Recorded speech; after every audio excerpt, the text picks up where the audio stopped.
The Journey of Loss, a story of dreams and redemption. In the heart of West Africa, nestled between golden savannas and sprawling baobab trees, lay a small village named Banton. Life there was simple and predictable, marked by the rhythmic beats of drums during celebrations and the hum of crickets at night. The villagers, though poor, lived with a quiet contentment. They farmed the land, fetched water from the well, and sat together under the stars to share stories and laughter. Among the villagers were Adama and Sei, a young couple who had quickly become the center of attention since their whirlwind romance. Adama was tall and wiry, his expressive eyes sparkling with dreams too big for the village. He was known for his charisma, always quick with a joke or a story. One day, he'd boast to anyone who would listen, "I'll be the richest man in this village." Sei, on the other hand, was graceful and strikingly beautiful. Her deep brown eyes seemed to hold the mysteries of the world, and her laughter was contagious. Many suitors had sought her hand, but it was Adama's bold promises of a life beyond the village that had won her over. Together, they were a striking couple, admired by some and envied by others. They had 5 children in quick succession, each one as lively and mischievous as the next.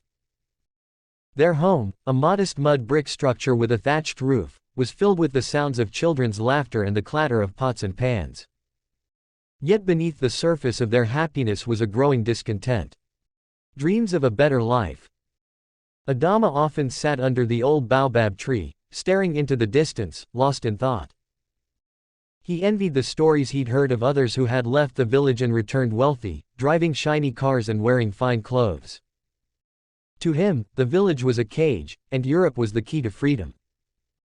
One evening, as the sun dipped low in the sky and cast a warm orange glow over the village, Adama turned to Sei.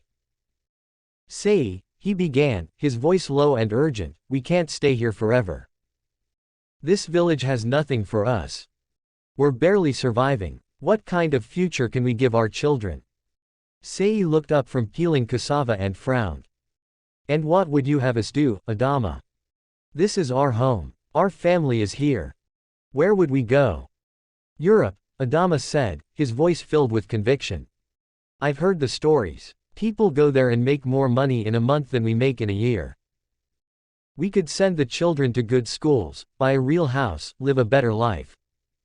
Sei hesitated. She had heard those stories too, but she had also heard whispers of the dangers, the long, treacherous journey, the sea that swallowed boats whole, and the harsh treatment of migrants who made it to Europe. But Adama was persuasive. Over the next few weeks, he painted a picture of a paradise where they would never have to worry about food, money, or the judgmental eyes of the villagers.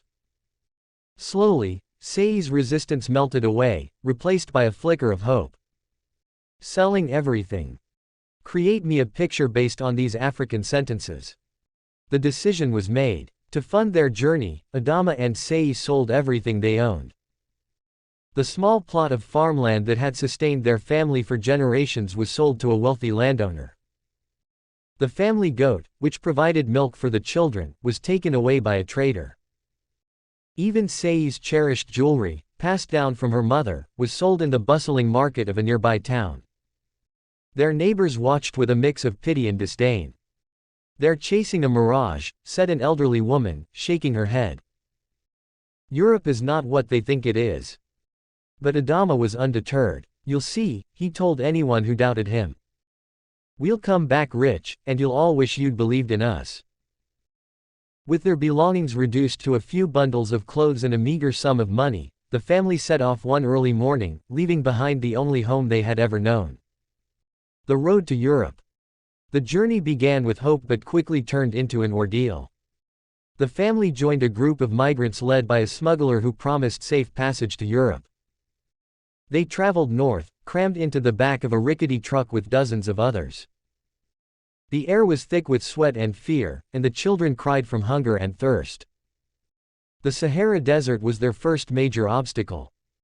The sun blazed mercilessly during the day, and the nights were bitterly cold. The sand seemed endless, stretching as far as the eye could see. Adama tried to keep his children's spirits up, but even his optimism began to wane. "Papa," whispered their eldest son one night as they huddled together under the stars, "Are we going to die?" "Never," Adama said firmly, though his own doubts gnawed at him. "We're going to Europe, and everything will be fine." Bandits attacked their group, stealing most of their money and belongings. In Libya, they were detained in a crowded warehouse, where they lived in squalor for weeks, waiting for their turn to cross the Mediterranean. Sei often cried silently at night, clutching her youngest child. "Adama," she whispered one evening, "we've made a mistake. Let's go back while we still can." "We can't," Adama replied. "We've come too far. There's no turning back." Finally, the day came to cross the Mediterranean. They were packed into an overcrowded dinghy with dozens of others. The sea was vast and menacing, its waves crashing against the fragile boat.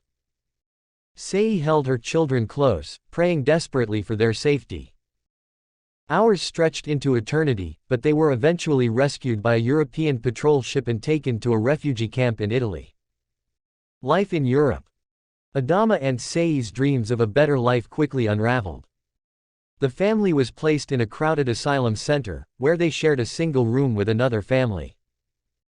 They were given basic provisions and told to wait for their asylum application to be processed. Adama, who had envisioned Europe as a paradise, was bitterly disappointed. He refused offers for menial jobs, insisting he was destined for greater things.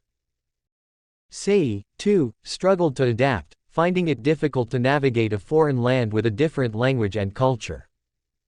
Months turned into years, and their application was denied. With no legal status and no means to support themselves, they were deported back to their village. Return to shame. Their return was anything but triumphant. The villagers, who had warned them against leaving, were quick to mock their failure. "They thought they were better than us," one man sneered. "Now they have nothing." Adama and Sei moved in with Adama's elderly parents, who lived in a crumbling hut.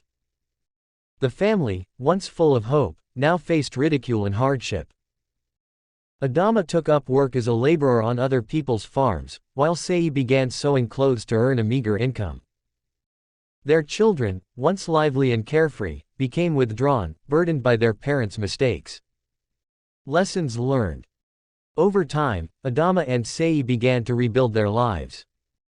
Adama, humbled by his experiences, became a mentor to young men in the village, warning them of the dangers of chasing unrealistic dreams.